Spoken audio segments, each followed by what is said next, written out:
আমার ঠোঁটে রায়ানের ঠোঁট আটকে ছিল। রায়ানের নিঃশ্বাস আমার গাল ছুঁয়ে যাচ্ছিল। আর রায়ানের হাত আমার বুকের উপর ঘুরছিল। যেন আমি কোনো প্রিয় বই, যার প্রতিটি পাতায় লেখা আছে গোপন ভালোবাসা, যেটা পড়তে পড়তে রায়ানের চোখ ঝাপসা হয়ে যাচ্ছিল। আমার ঠোঁট কাঁপছিল, শ্বাস বন্ধ হয়ে আসছিল।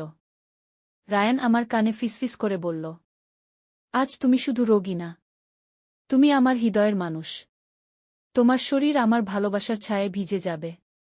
রায়ান নিচের দিকে ঠোঁট ছুঁইজে বলল, তোমার এই জায়গাটাতেই আমি আমার ভালোবাসা রাখব, যেখান থেকে একদিন তুমি আমার জীবনের অংশ হয়ে যাবে। তুমি চাইলে আজ রাতেই আমার সমস্ত অনুভব তোমার ভিতরে মিশিয়ে দেব। আমি কোনো কথা বলতে পারছিলাম না, শুধু শরীরটা কেঁপে উঠছিল বারবার। রায়ানের মুখ আমার নাভির কাছে। রায়ান বলল, তোমার ভিতর আমি রেখে যাব এমন কিছু, যেটা তুমি সারা জীবন বুকে বয়ে নিয়ে বেড়াবে। রায়ান আবার বলল, চুপচাপ থাকো। আজ আমি শুধু ডাক্তার না, আজ আমি তোমার সমস্ত শরীরের যত্ন নেওয়ার মানুষ। তোমার প্রতিটি নিঃশ্বাস আমার ছোঁয়ায় ভিজে উঠবে। রায়ান আমার গাল ছুঁয়ে চুমু খাচ্ছিল। রায়ানের হাত ধীরে ধীরে নিচের দিকে চলে গিয়েছিল। সেখানে রায়ানের আঙুলগুলো ঘুরছিল কোমলভাবে। আমি আর নিজেকে সামলে রাখতে পারছিলাম না। আমার ভিতরটা যেন জ্বলছিল হালকা উত্তাপে। রায়ান বলল, এবার আমি তোমায় অনুভব করাবো আমার সবটুকু ভালোবাসা। তুমি চোখ বন্ধ করে সেই জগতে হারিয়ে যাও, যেখানে আমি আর তুমি এক হয়ে যাব। রায়ান আমাকে নিজের দিকে টেনে নিয়েছিল। রায়ানের নিঃশ্বাস আমার ঘাড়ে পড়ছিল। আমার পিঠে ঘাম জমছিল। আমার শরীরটা বিছানার সাথে হালকা কেঁপে উঠছিল। আমি চোখ বন্ধ করে হালকা কেঁদে ফেলেছিলাম। রায়ান বলল, তোমার এই চোখের জল আমার ভালোবাসার স্বীকৃতি। তোমার অনুভবে আমি নিজেকে খুঁজে পাচ্ছি। কিছুক্ষণ পর রায়ান আমাকে জড়িয়ে ধরল। রায়ান বলল, আজ তুমি শুধু আমার ভালোবাসা পাওনি, তুমি পেয়েছ এক জীবনের বীজ, যেটা তোমার ভিতরে থেকে ধীরে ধীরে বড় হবে। সকালে ঘুম ভাঙতেই বুঝলাম, আমার শরীর বদলেছে। আমি আগের মতো নেই। আমার চোখে জল চলে এসেছিল। 7 দিন পরে রিপোর্ট হাতে নিয়ে আমি বুঝলাম, আমি মা হতে চলেছি। আর সেই মায়ের ভিতরে আছে এক রাতের ভালোবাসা, এক পুরুষের নিঃশ্বাস। এই গল্প আপনার রাতের ঘুম নষ্ট করে দিতে পারে। তাই হেডফোন কানে দিন। পাশে রাখুন একটা ঠান্ডা পানি আর একটা নরম তোয়ালে। কারণ শরীর যদি গরম হয়ে যায়, তখন যেন আপনি ঠান্ডা হতে জানেন। এই গল্পে যা বলা হবে, তা হয়তো আপনার শরীরের গভীর কোথাও কাঁপন তুলবে। যদি আপনার চোখ বন্ধ হয়ে আসে অনুভব করতে করতে, তাহলে জেনে রাখবেন, এটা ভালোবাসার স্পর্শ।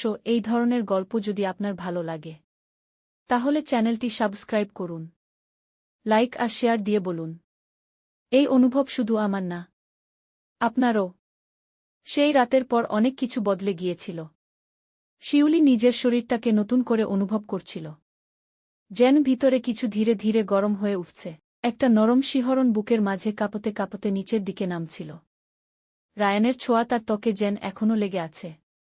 আর ঠোঁটে যেন জেগে থাকে সেই চেপে ধরা মুহূর্ত। শিউলি আয়নায় তাকিয়ে দেখে, নিজেকে আর আগের মতো মনে হয় না।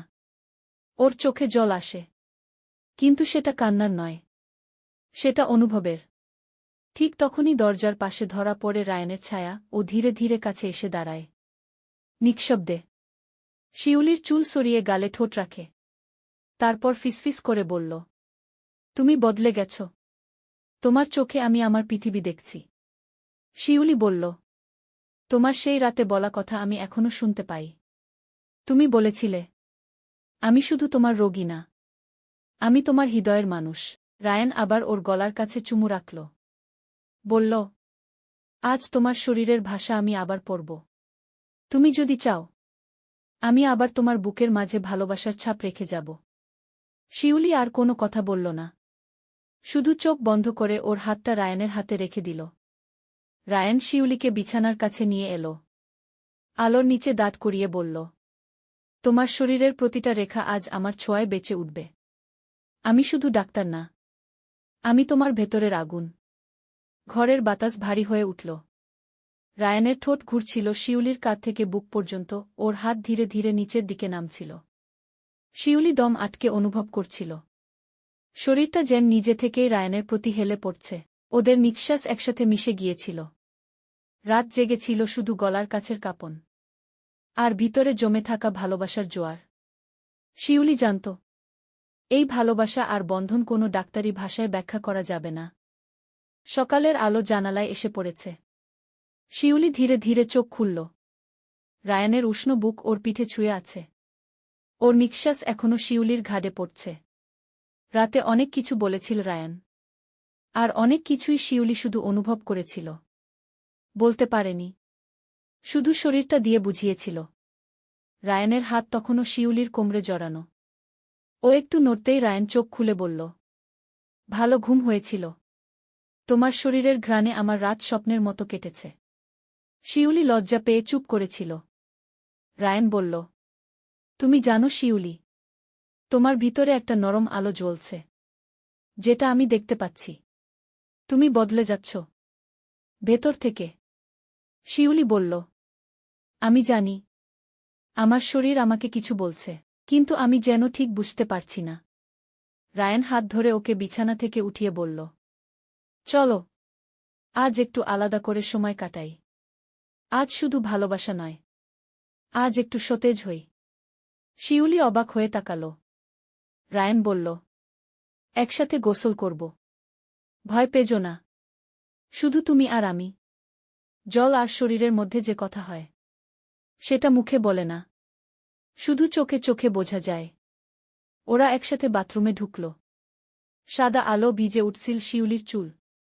রায়ান হালকা কণ্ঠে বলল, তুমি জানো শিউলি, ভেজা শরীরে তোমাকে দেখলে আমার বুকের ভিতর কেঁপে ওঠে। রায়ান একটা মুগ্ধ দৃষ্টিতে শিউলির ঘাড়ের কাছে হেলে পড়ল। ওর আঙুল দিয়ে ধীরে ধীরে জল ছুঁইয়ে দিচ্ছিল শিউলির পিঠে। জল গড়িয়ে পড়ছিল, আর শিউলির নিঃশ্বাস ভারী হয়ে আসছিল।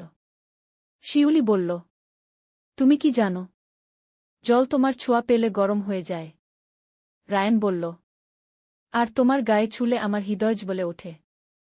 ও ধীরে ধীরে শিউলির গাল থেকে ঘাড়ে ঠোঁট রাখল। ওর আঙুল শিউলির পেটের উপর দিয়ে ঘুরে গেল। শিউলির চোখ বন্ধ হয়ে এল। শুধু অনুভব, ওদের গায়ে জল ঝরছিল, কিন্তু ভিতরে জমেছিল আগুনের মতো অনুভব। সেই বাথরুমের নীরবতা আর শরীরের শব্দ তাদের ভালোবাসাকে আরও গভীর করে তুলছিল।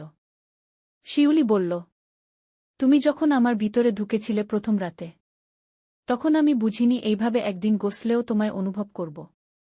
রায়ান বলল, তোমার শরীর আমার জন্য, তোমার ভিতর আমার ভালোবাসার ঘর তৈরি হচ্ছে। আমরা একসাথে বিচ্ছি, আসলে একসাথে গলে যাচ্ছি। ওর ঠোঁট আবার শিউলির গলার কাছটায় ঠেকল। ওর নিঃশ্বাস শিউলির পেটের নিচে পড়ছিল। শিউলি বলল, রায়ান, তুমি যখন কথা বলো, তখন আমার শরীর কাঁপে, আমার চোখে জল আসে। কিন্তু সেই জল ভালোবাসার। বাথরুম থেকে বেরিয়ে আসছিল শিউলি আর রায়ান। ওদের গা ভিজে, চুল ভিজে, শরীরের প্রতিটা রেখা জলের ফোঁটা ঝরছে। তবে সেই জলে ঠান্ডা ছিল না, ছিল উষ্ণতা, ছিল ভালোবাসার গভীর ছায়া। শিউলি একটা পাতলা তোয়ালে জড়িয়ে বিছানায় এসে বসল। রায়ান ওর পাশেই বসল। তাকিয়ে থাকল অনেকক্ষণ, শব্দ না করে, শুধু চোখ দিয়ে ওর শরীর পড়ছিল যেন আবার নতুন করে ওকে চিনছে। শিউলি বলল, তুমি কি দেখছ? রায়ান বলল, তোমার ভিতরে কিছু গড়ে উঠছে। তোমার শরীর এখন আমার চেনা শরীর না, এটা এখন ভালোবাসার শরীর। শিউলি হালকা কেঁপে উঠল। রায়ান ওর হাত ধরে ওর পেটের উপর রাখল। বলল, এখানেই আছে সেটা, যেটা এক রাতের অনুভব থেকে জন্ম নিচ্ছে। তুমি জানো, আমি এখানে শুধু ডাক্তার না, আমি একজন পুরুষ, যে ভালোবাসে তোমার প্রতিটা দোলা। শিউলি চোখে জল এনে ফেলল। রায়ান ওর চোখের জল নিজের ঠোঁটে নিয়ে নিল। তারপর বলল, এই চোখের জলেই আমার ভালোবাসার প্রমাণ। তুমি কাঁদলে আমি শান্তি পাই, কারণ এই কান্নায় আছে আমার ছোঁয়া। শিউলি তখন তোয়ালেটা আলগা করে ফেলে দিল। ওর গায়ে ছিল শুধু সেই ভেজা ঘ্রাণ। রায়ান ধীরে ধীরে ওর শরীর ছুঁয়ে ছুঁয়ে নিচে নামছিল। শিউলি কাঁপছিল ভিতর থেকে। ওর নিঃশ্বাস ভারী হয়ে উঠছিল। রায়ান ওর বুকের নিচে ঠোঁট রাখল। বলল, তোমার এই জায়গাটাতেই আমি রেখে যাব আমার আগুন। যেখান থেকে তুমি শুধু মা হবে না, তুমি হয়ে যাবে আমার অর্ধেক জীবন। ওর আঙুল ঘুরছিল শিউলির উরুর কাছে। শিউলি দম বন্ধ করে রাখছিল। শরীর যেন নিজে থেকেই রায়ানের দিকে এগিয়ে যাচ্ছিল। ওরা চুপ ছিল, শুধু নিঃশ্বাস আর দোলা। শরীর আর কল্পনার ছায়া। রায়ান বলল, তুমি শুধু বিছানার শরীর না, তুমি আমার ভিতরের গল্প, যেটা আমি প্রতিদিন পড়তে চাই। পুনরায়, নতুন করে। শিউলি বলল, তোমার স্পর্শ আমার শরীরে আগুন লাগায়। তুমি ছুলেই আমার ভিতরটা কেঁপে যায়। আমি জানি আমি বদলে যাচ্ছি, তবে আমি ভয় পাই না, কারণ আমি জানি তুমি আছো আমার ভিতরে। রায়ান বলল, ভয় কিসের? তুমি শুধু চোখ বন্ধ করে দাও। আমি তোমার ভিতরে রেখে যাব এমন ভালোবাসা, যেটা কোনো হিতুতে বদলাবে না, যেটা থাকবে আজীবন। সেই রাতে আবার ভিজল বিছানার চাদর। শুধু ঘামের নয়, ভালোবাসার। শুধু শরীরের নয়, মন আর আত্মার মিলনের। আর শিউলি বুঝল, ও এখন আর শুধু একজন নারী না, ও এখন একজন আশ্রয়, যার ভিতরে জন্ম নিচ্ছে জীবনের স্পর্শ। সকালের আলো জানালার ফাঁক দিয়ে বিছানার উপর পড়ছিল। শিউলি চোখ খুলল ধীরে ধীরে। ওর চুল এলোমেলো, চাদরের নিচে ওর শরীর নিস্তব্ধ ভালোবাসার পরে ক্লান্ত হয়ে ঘুমাচ্ছিল। ওর পাশে বসেছিল রায়ান। চোখে ছিল সেই গভীরতাও, যেটা শুধু একজন প্রেমিক না, একজন অভিভাবকের মতো। রায়ান ওর কপালে চুমু খেয়ে বলল, তুমি জানো, গতরাতে তুমি শুধু আমার প্রেমিকা ছিলে না, তুমি ছিলে আমার সবচেয়ে আপনা একটা শরীর, যেটার প্রতিটা দোলা আমি অনুভব করেছি রক্তের নিচেও। শিউলি মুখ গুজে দিল ওর বুকে। বলল, তুমি কি আমার প্রতিটা নিঃশ্বাস শুনতে পাও? আমার ভিতরে একটা শব্দ বাজে, যেটা শুধু তোমার স্পর্শ পেলেই জেগে ওঠে। রায়ান মৃদু হাসল, বলল, আমি তোমার সেই রক্তের বাজনা শুনতে পারি। আমি জানি তোমার ভিতরে এখন নতুন একটা জীবন দোলা দিচ্ছে। সেই জীবনের গল্প আমরা দুজন মিলে লিখব। শিউলি কাঁপা কাঁপা গলায় বলল, তুমি তো ডাক্তার, তুমি জানো না এই অনুভবটা কতটা গভীর। যখন একজন মেয়ের শরীরে নতুন প্রাণ দোলা দেয়া, তখন তার শরীর শুধু শরীর থাকে না, ওটা হয় একটা আশ্রয়, একটা মন্দির। রায়ান হালকা ভেজা হাতে শিউলির পেট ছুঁয়ে বলল, এই পেটের ভিতরে আমি আমার পৃথিবী রেখেছি। আমি এখন শুধু ডাক্তার না, আমি একজন পুরুষ, যে প্রতিদিন তোমার প্রতিটা ছোঁয়ায় বাঁচতে চায়।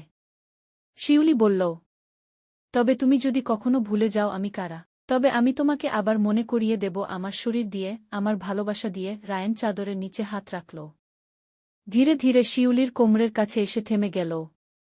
বলল, তুমি চাইলে আজও আমি তোমাকে আবার নতুন করে অনুভব করাতে পারি, যেভাবে আমি একজন মেয়েকে ভালোবাসতে শিখেছি। তোমার ভিতরে ঢুকে পড়ে। শিউলি বলল, আমার শরীর তোমার জন্য খোলা, আমার প্রাণ তোমার ভালোবাসার কাছে আত্মসমর্পণ করে দিয়েছে। ওরা আবার চুপ হয়ে গেল।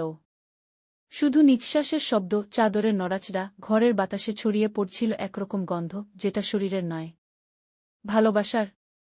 রায়ান আবার ও ঠোঁট রাখল শিউলির ঘাড়ে, চুল সরিয়ে দিয়ে বলল, এই জায়গাটাতেই আমি আবার ছাপ রেখে যেতে চাই, যাতে তুমি দিনের শেষে আমাকে ভুলে না যাও। শিউলি বলল, আমি ভুলতে পারব না, কারণ তুমি শুধু আমার শরীরের অংশ না, তুমি এখন আমার সন্তানের জন্মদাতা, আমার স্বপ্নের ভেতরের ছায়া। সেই সকালটা কেটে গেল এক দীর্ঘ চুম্বনে, ভালোবাসায় মোড়া নিঃশ্বাসে, আর বিছানায় গলে যাওয়া দুটি শরীরের ধকধকে স্পর্শ। ঘরের বাতাসে তখনও ভালোবাসার গন্ধ লেগেছিল। রায়ান চুপচাপ বসেছিল বিছানার ধারে। ওর চোখে ঘুম ছিল না, ছিল শুধু একরাশ মুগ্ধতা। শিউলি তখন বাথরুমে। ওর শরীর থেকে গরম পানি পড়ছিল প্রতিটি ভাঁজ বেয়ে, ও চুলে শ্যাম্পু দিচ্ছিল, আর আয়নায় তাকিয়ে ভাবছিল, এই শরীরটা এখন আর শুধু নিজের না, এটা কারো ভালোবাসায় তৈরি হওয়া আশ্রয়। হঠাৎ বাথরুমের দরজা খুলে গেল আস্তে করে। রায়ান ধীরে ধীরে ঢুকে পড়ল ভিতরে। ওর চোখে ছিল এক ধরনের ঘোর, যেটা শুধুই ভালোবাসার না, তৃষ্ণারও। শিউলি ওর দিকে তাকিয়ে মুচকি হাসল। বলল, তুমি কি এক কাপ চা না খেয়েই বাথরুমে চলে এলে? রায়ান ওর পেছনে গিয়ে দাঁড়াল। বলল,